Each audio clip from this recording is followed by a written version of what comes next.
Took my coworkers out for drinks, only to realize I didn't have enough money to cover the tab. Desperate, I walked up to the hottest guy in the VIP booth. Hey, can you pay this for me? I'll Venmo you later. The guy tried to play it cool. Miss, do we know each other? I snatched the drink right out of his hand. We don't, but ask your bodyguard how many times he's called me for a favor. I've saved your ass enough times. Can't you return the favor once? The man looked confused, but his bodyguard immediately covered his face with his hand. Boss, it's true. Every time you get blackout drunk, you attack anyone who comes near you, except her. I've called her multiple times to beg her to take you home. The group of guys sitting around him perked up, looking at me like I was a unicorn. Wait, for real? When Lou gets wasted, he's like a rabid dog. No one can touch him. Yeah, I tried to help him to his room once, and he nearly snapped my arm in half. Same. They say Lou is possessed by demons when he drinks. I didn't believe it, tried to outdrink him, and ended up in the hospital for 2 months with multiple fractures. The doctor said it's hyper-defensive instinct. He trusts no one when his inhibitions are down, so he attacks on sight. What makes this girl so special? I don't buy it, unless she proves it right now. I raised an eyebrow and pulled out my phone, flashing my QR code. Sure, transfer me $500 first, and I'll give you a show. Someone actually whipped out their phone and sent me the money. Ding. Payment received. I pointed to the bar. I'm gonna go pay my tab, get him wasted, then come find me. The whole booth started cheering and jeering. Only the man in the center, Luke Vance, narrowed his eyes at me dangerously. I wasn't scared. I've seen him hugging a toilet bowl. I have photos. Ha, look at him now. Sitting there like a king in his VIP booth, all elegant and refined. A total fraud. I'd already seen him at his worst. I paid the bill and sent my coworkers home. Then I walked back to the booth. Hey, I took the 500. I had to deliver the show. Luke's friends were trying their hardest to pour drinks down his throat, but Luke wasn't having it. He grabbed my wrist, dragged me out of the club, and shoved me into his Maybach. Slam. The door shut so hard the car shook.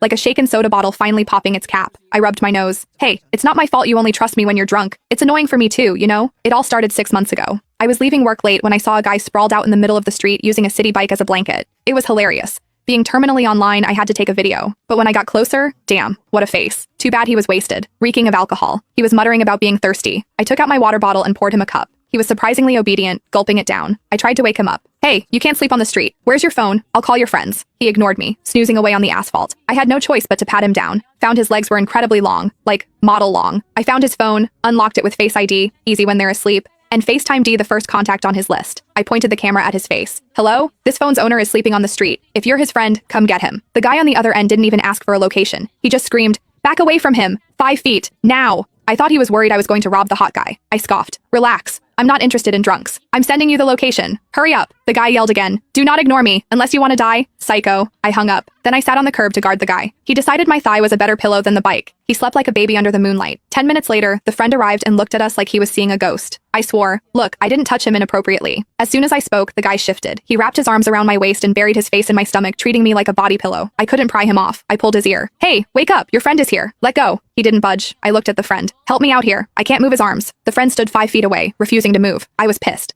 Why are you just standing there?